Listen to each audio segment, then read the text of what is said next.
ذوالحجہ کا مہینہ شروع ہے اور اللہ تبارک و تعالی نے اس مبارک مہینے کو کئی حیثیتوں سے دوسرے مہینوں پر ایک ممتاز حیثیت، ممتاز صفت عطا فرمائی۔ یوں تو سارے دن اور ساری راتیں اللہ تبارک و تعالی ہی کی بنائی ہوئی ہے۔ ہر دن میں سورج نکلتا ہے، شام کو غروب ہوتا ہے، دن ہو جاتا ہے، دن رہتا ہے سارے صبح سے لے کر شام تک، پھر سورج غروب ہونے کے بعد سے رات شروع ہوتی ہے، فجر کے طلوع ہونے تک جاری رہتی ہے۔ دیکھنے میں سارے سال کے دن اور سارے سال کی راتیں ایک ہی جیسی ہیں اور سب اللہ تبارک و تعالیٰ کی بنائی ہوئی ہے، لیکن اللہ تبارک و تعالیٰ ان دنوں اور راتوں میں کچھ کو اس لیے انتخاب فرما لیتے ہیں کہ میرے بندے ان دنوں میں یا ان راتوں میں میری طرف خصوصی طور پر رجوع کریں۔ ہم لوگ اپنے دنیاوی مشاغل میں جو اللہ تعالیٰ نے ہمارے لیے حلال کیے ہوئے ہیں، مثلا روزی کمانے میں، تجارت میں، زراعت میں، ملازمت میں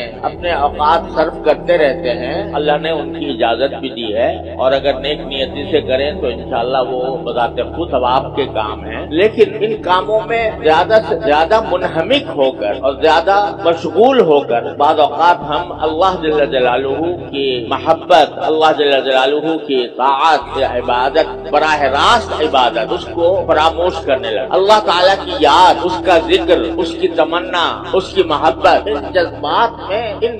مشغولیتوں کی وجہ سے کمی آنے لگتی ہے۔ تو اللہ تبارک و تعالیٰ ہمیں اس غفلت سے نکالنے کے لیے اور اپنی طرف بلانے کے لیے، متوجہ کرنے کے لیے، اپنے سے رجوع کرانے کے لیے کچھ دنوں اور راتوں کو کہہ دیتے ہیں کہ یہ میری ہے، یہ دن میرے ہیں، یہ راتیں میری ہیں، یہ مہینہ میرا ہے، یہ عشرہ میرا ہے، اپنی طرف منسوب فرما دیتے۔ اب رمضان کا مہینہ دیکھیے، مثلا وہی دن ہے، وہی راتیں ہیں، وہی سورج نکلتا ہے، وہی غروب ہوتا ہے، لیکن اللہ تبارک و تعالیٰ نے فرمایا یہ میرا مہینہ ہے، اپنی طرف اس کی نسبت فرما دی تو اس کی شان کہیں سے کہیں پہنچ، اس کی برکات کہیں سے کہیں پہنچ گئی۔ جیسے اللہ تبارک و تعالیٰ کعبہ شریف کو دیکھو، دیکھنے میں تو وہی پتھروں کی عمارت ہے اور عام گھروں کی طرح ہے، بلکہ عام گھروں میں پلاسٹر ہوتا ہے، اس پر پلاسٹر بھی نہیں ہے، عام گھروں میں روغن ہوتا ہے، اس پر روغن بھی نہیں ہے، لیکن اس گھر کو یہ کہہ دیا میرا گھر ہے، اپنی طرف اس کی نسبت قائم فرما دی تو اس کی شان، اس کا جلال، اس کا جمال،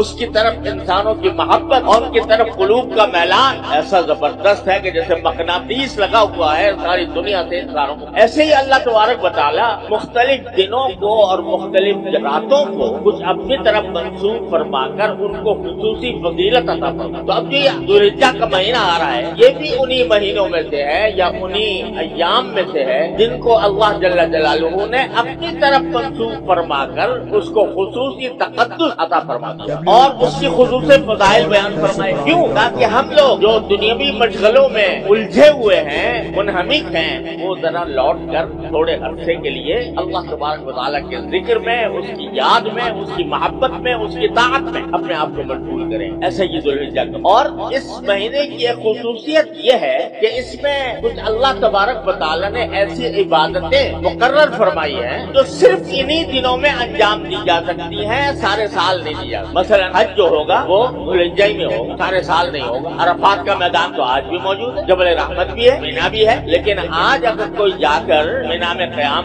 فرمائے یا جا کر عرفات کے میدان میں جبل رحمت پہ کھڑا ہو جائے، کوئی عبادت کی حیثیت سے اس کا کوئی مقام نہیں، جیسے اور میدان ہے ایسے عرفات کا میدان۔ لیکن جب 9 ذوالحجہ آ گئی تو اب اس کا وہاں پر جا کر وقوف کرنا، وہاں پر جا کر ذکر کرنا، وہاں پر جا کر اللہ تبارک و تعالیٰ سے دعائیں کرنا، اس کا مقام کہیں سے کہیں پہنچ گیا کہ جو میرے بیت اللہ کا حج کرے اور اس میں کوئی فحش کام نہ کرے تو واپس ایسے آئے گا جیسے آج ماں کے پیٹ سے پیدا ہوا۔ تو یہ حج ایسی عبادت ہے جو صرف اسی مہینے کے اندر ہو سکتی ہے، سارے مہینوں میں نہیں ہو۔ اسی طرح قربانی کی جو عبادت ہے وہ انہی 3 دنوں کے ساتھ 10 ذوالحجہ، 11، 12، بس ان 3 دنوں میں آپ جتنے بھی جانور قربان کریں گے اللہ تبارک و تعالیٰ کے لیے تو اس کے خون کے برابر گناہ معاف ہوں گے اور ایک قربانی کا ثواب رسول کریم صلی اللہ علیہ وسلم فرماتے ہیں کہ ابھی خون جانور کا زمین پر نہیں گرا ہوتا، اس سے پہلے ہی اللہ تبارک و تعالیٰ کی بارگاہ میں پہنچ جاتا ہے۔ تو اتنی بڑی فضیلت ہے، لیکن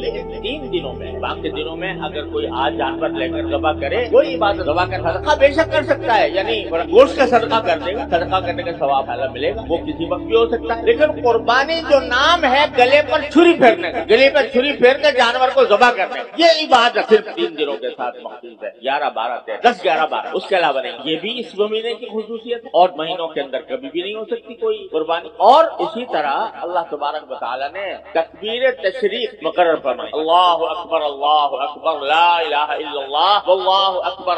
اکبر وللہ الحمد۔ یہ تکبیر تشریق 9 ذوالحجہ سے فجر سے شروع ہوتی اور 13 تاریخ کی عصر تک جاری رہتی، ہر نماز کے بعد بلند آواز یہ تکبیر کہنا واجب ہے، اللہ اکبر لا الہ الا اللہ واللہ اکبر وللہ الحمد۔ لیکن یہ بھی انہی دنوں کے ساتھ 9 تاریخ سے شروع ہوگی، 13 تاریخ کی عصر پر ختم ہو جائے گی۔ آج پڑھ لو، یعنی نمازوں کے بعد بلند آواز سے آج پڑھو تو وہ کوئی اس درجے کا ثواب اس میں نہیں ہے جو 9 تاریخ سے شروع ہونے والی تکبیر کا۔ تو یہ کچھ اللہ تبارک و تعالیٰ نے خصوصیات عطا فرمائی ہیں اس مہینے کو جو اور کسی مہینے میں نہیں۔